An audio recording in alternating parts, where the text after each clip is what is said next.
महाभारत दुनिया का सबसे बड़ा महाकाव्य माना जाता है। जाति धर्म का आदर्श ग्रंथ है। महाभारत को वेद व्यास ने 18 पर्व में लिखा है।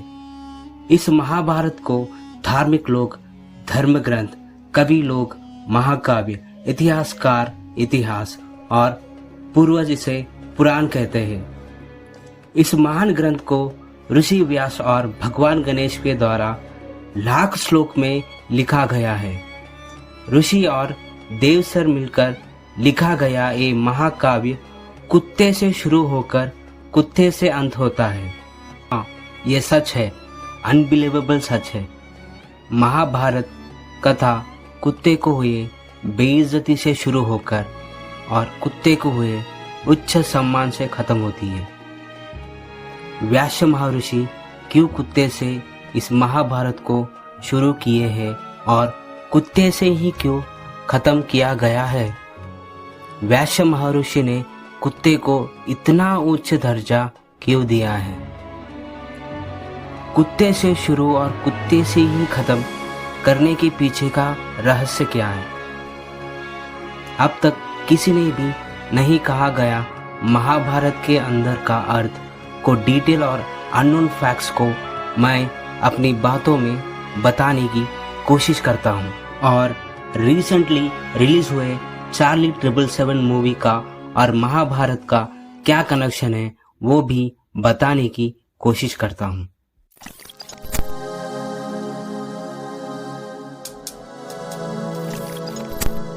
कुरुक्षेत्र युद्ध के बाद धर्मराज हस्तिनापुर को कुछ समय तक राज्य करते हैं।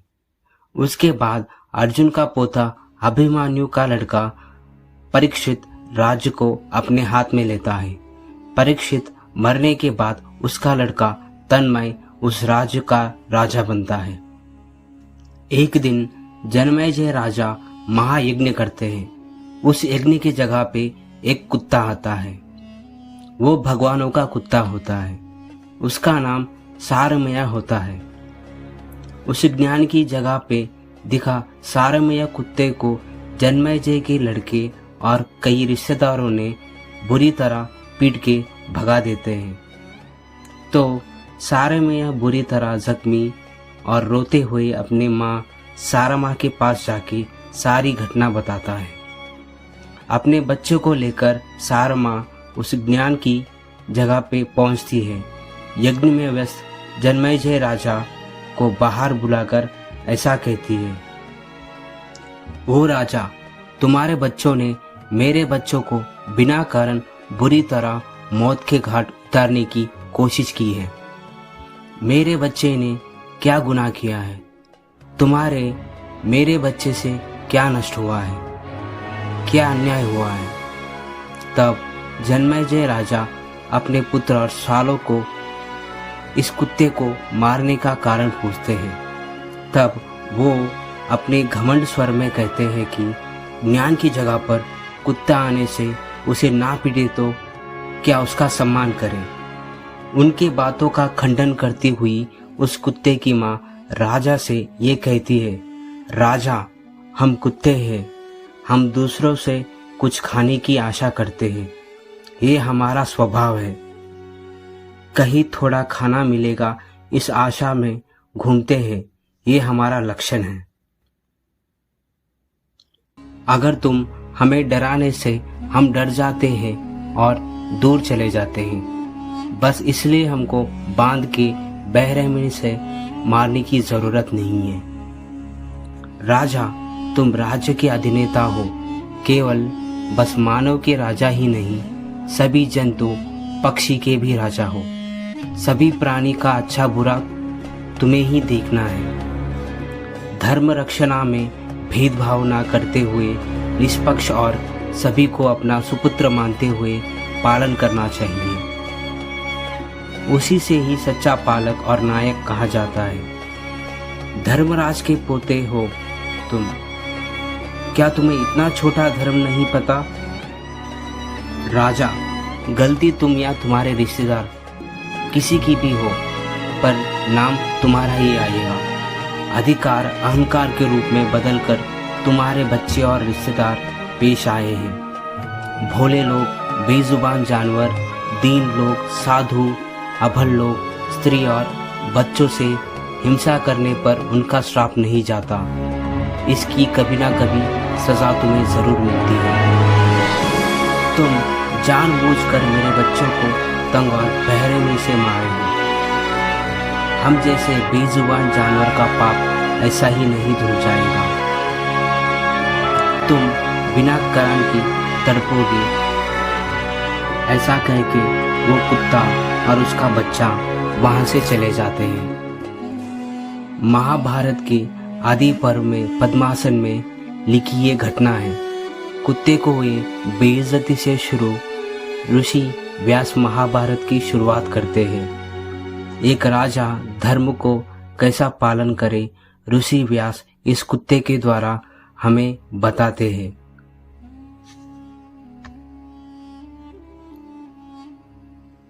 एक पालक को क्षमा, दया और अहंकार होने पर क्या हो सकता है, ये हमें इस कुत्ते के द्वारा बताया गया है। तो अब हम महाभारत के आखिर में क्या हुआ था ये जानेंगे। तो इस भूले को छोड़ने का समय आ गया है और उसकी तैयारी करने को वेद व्यास ऋषि पंच पांडव और द्रौपदी से कहते हैं।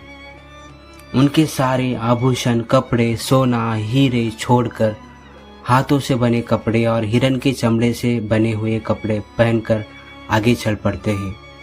अनंतपुर से आगे निकलते हैं और उनके पीछे पीछे एक कुत्ता आता है। सारी प्रजा दुख से भर जाती है।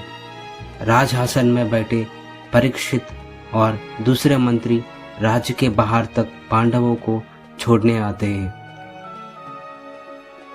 पंच पांडव और द्रौपदी उत्तर की दिशा में निकल पड़ते हैं।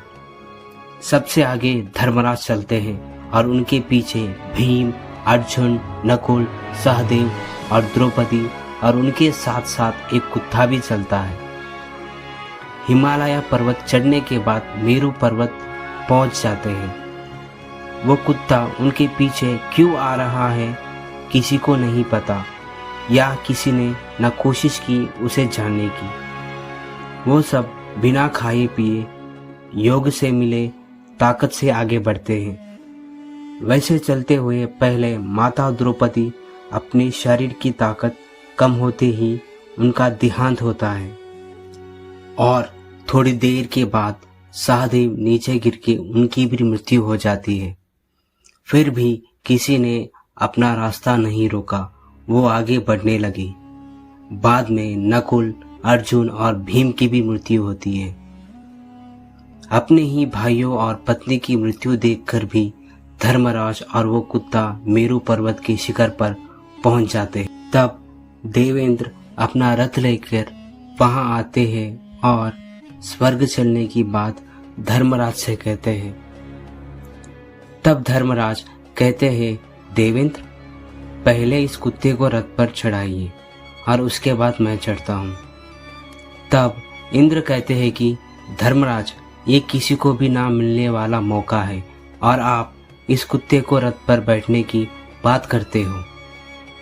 जिंदा प्राणों से स्वर्ग जाना मतलब कितना पुण्य करना पड़ता है ये जानते हो, और स्वर्ग में कुत्ते का प्रवेश नहीं है, और मेरा आह्वान को स्वीकार कीजिए और रथ पर बैठ जाइए।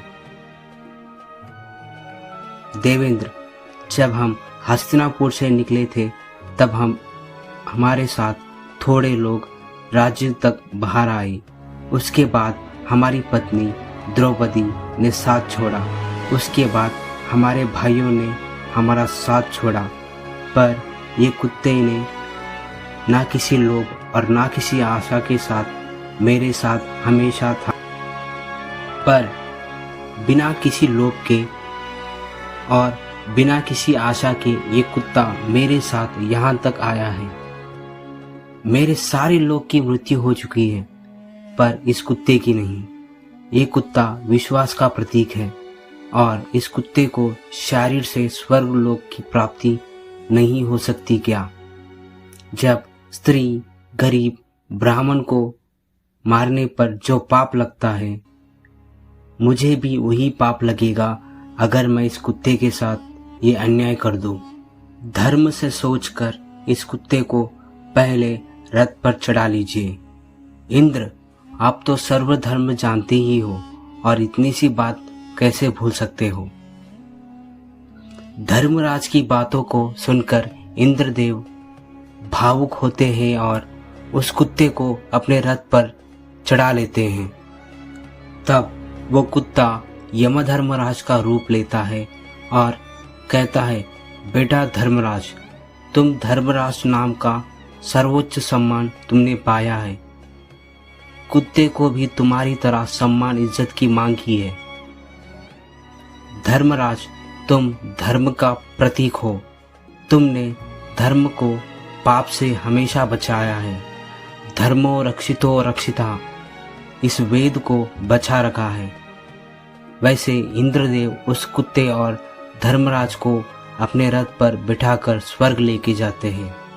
महाभारत के लेखक महर्षि व्यास कथा की शुरुआत में कुत्ते को बेइज्जत करते हुए और आखिर में उसी कुत्ते को सर्वोच्च सम्मान के रूप में जीते जी स्वर्ग की प्राप्ति देते हैं।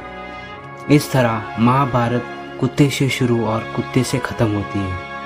आप चलते हैं चार्ली 777 और महाभारत का क्या कनेक्शन है। उस मूवी में एक ऐसा सीन है जब कुत्ता मरने की आखिरी दिनों में रहता है, तब एक आदमी हीरो का इंटरव्यू लेता है और उस बुक को पब्लिश भी करता है और उस बुक पे ऐसा टाइटल लिखा हुआ रहता है, द टेल ऑफ धर्मराज इन कलयुग।